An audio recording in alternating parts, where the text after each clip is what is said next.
Oleje neopravujú poškodenie. Vlasy sú mŕtve vlákno a keď sa raz zlomí a poškodí, žiaden olej ho nenapraví. Oleje nezvlhčujú. Hydratácia rovná sa voda. Oleje sú tuky, vlasy len obalia, preto ak nepoužívaš olej, ktorý obsahuje aj zvlhčujúce látky, ten olej tam nemá čo uzamknúť. Oleje zakrývajú problémy. Ten lesk vyzerá krásne, ale lámanie a suchosť tam stále je.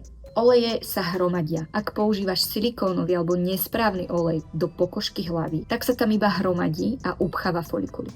Vlasy sú potom tak suchšie, splasnuté a ešte viac bez života. Oleje vytvárajú závislosť. Čím viac ich používaš a maskuješ suchosť vlasov a neriešiš to hydratáciou, tým horšie vyzerajú, keď olej nepoužiješ. Nadmerné používanie olejov na slnečnom žiarení je doslova pambica. Výsledok sú slabšie a suchšie vlasy. Oleje blokujú výsledok starostlivosti. Zabraňujú preniknutiu vlhkosti, ak použijete ako prvý olej a nie hydratačné zložky, a taktiež zabraňujú aj maskám vyživiť váš vlas. Oleje sú skvelá pomôcka, avšak nie silikónové, ale oleje, ktoré obsahujú taktiež aj zvlhčujúce látky. Čo sa týka pokožky hlavy, neodporúčam používať oleje príliš často, tzv. Deep oiling, pretože nie na každú pokožku je deep oiling vhodný. Častým olejovaním vlasovej pokožky si môžete skôr uškodiť. Ak použijete príliš komedogénny olej, necháte ho dlho pôsobiť na vlasovej pokožke a následne sa aj nedostatočne zmie, korienky ostávajú upchaté, vlasy môžu viac vypadávať a môže sa objaviť aj svrbenie pokožky. Preto ak neviete, aký olej použiť, odporúčam sa poradiť s trichologom alebo ísť rovno na diagnostiku vašej vlasovej pokožky.